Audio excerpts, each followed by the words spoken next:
want to talk to you now about the compulsion blowout.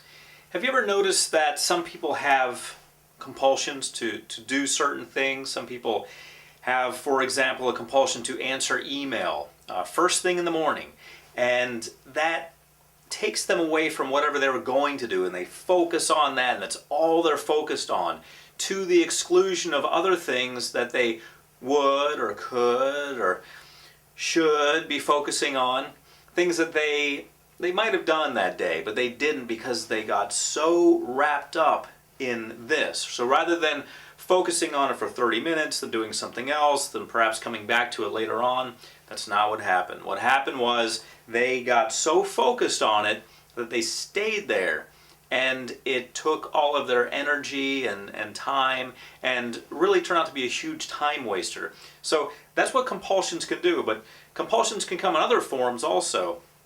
And remember, an actual compulsion would be diagnosed by a licensed professional, but you know what I mean, something that somebody does and they don't want to do, something that somebody does that takes away their energy and they feel as if it controls them rather than them controlling it. That's what I'm talking about, and that's what the compulsion blowout is for. It's to get rid of that. Now, I want you to realize that when you do this, you're going to have to yell.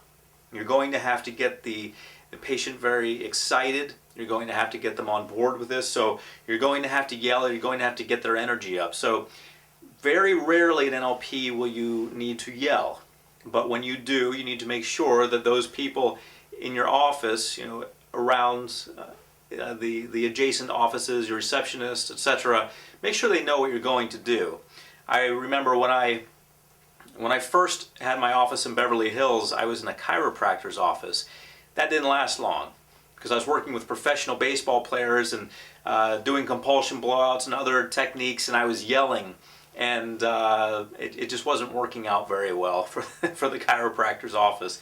So I got my own office. Simple as that. That solved everything. So if you don't have your own office, go ahead and get your own office, unless you see your patients in your home, in which case you have more control. But whatever the case, realize that every now and then there's a technique that's going to require you to get a little bit loud, and that's okay.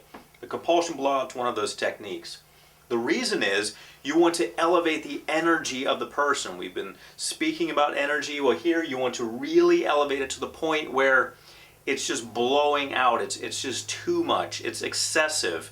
You are stimulating them with this compulsion to the point of them having enough of it, and so the idea is they are then averse to it in the future. So aversion therapy is a little bit of what's going on here. Let's talk about how to do it. First of all, they would identify the compulsion, identify what it is that they're doing. For example, maybe the situation for them is getting up and going right to the computer. So many people do that. They get up, they go right to the computer, and that's all they do. They're on there for hours, especially people who are in business by themselves. People who are self-employed are probably the worst about this because no one's telling them, hey, do this, do that, do the other thing. No, they do what they want to. Sometimes they just listen to their compulsions and they're staying on the computer for hours and hours and not getting off and not going outside, not doing other things they could or should do. So identify what it is. In this case, let's say it's an over focus on email. Okay? And then add VAKOG.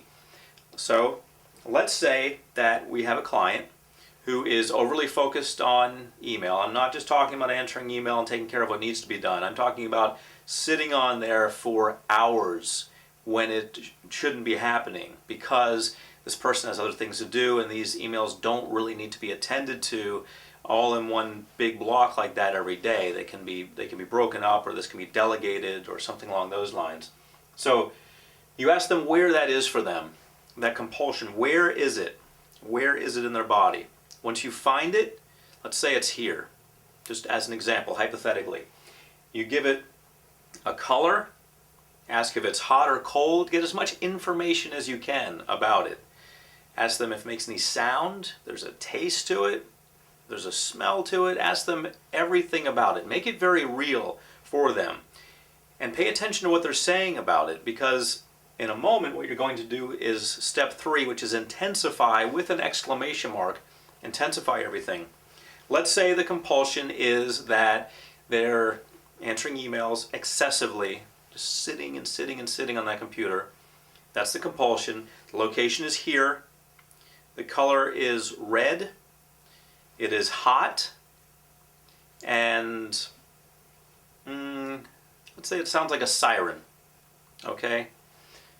I think that's accurate for a compulsion. It's red, it's hot, it sounds like a siren. Let's leave it at that, just for our illustration. Realize we can do VAKOG, but just to keep it simple for our illustration, let's just leave it at that.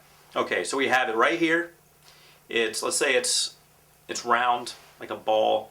It's a red ball, red hot ball, and it's hot, and it makes it sound like a siren, and it's right inside here. Okay, so we would have them imagine that. Imagine that red hot ball now. And imagine it getting even hotter. That's right. Now my voice is going to get louder. I'm going to start basically yelling in a moment. I don't know what your definition of yelling is, but mine is when it gets to the point in an office where other people are wondering what's going on. That's yelling. Okay, and that's okay. So imagine that red ball. That's right. Imagine that red ball getting hotter and hotter now. And the siren is getting louder and louder, sort of like the siren on a police car, just louder and louder, and it's as if you're right next to it. You're right next to that police car. Have you ever been right next to a police car? It's right there. It's that loud. It's so powerful. It's so powerful that you can't hear anything else, just that siren. And you can hear my voice in that siren telling you that the red ball is getting brighter and it's getting bigger now, and it's starting to spin. That's right, it's becoming louder, the red ball is becoming bigger and hotter, and starting to spin faster and faster and faster and faster and brighter and brighter and hotter and hotter and louder and louder and hotter and brighter, and then it stops. Okay. That's how you do the technique. So now you know why you want to make sure everybody around is on board. What you're doing is taking that compulsion and just blowing it out. Blowing it out, making it so big, so powerful that they've just had enough. It's just, okay, that's good. I'm good with that. I'm going to avoid that from now on because that was annoying. That was a bit too much. Okay, so that's what you're doing with the compulsion blowout. You're taking the compulsion and you say you want a compulsion. All right, we're going to give it to you. We're going to really give it to you. So you just blow it out in their mind. That way, the next time they go to do it, the idea is not that they will avoid email or whatever they're doing. They will do it, but they'll realize that, hey, wait a minute, after a while, yeah, this becomes kind of like a loud siren and kind of like a red hot ball, and this is just something I don't want to be on very long.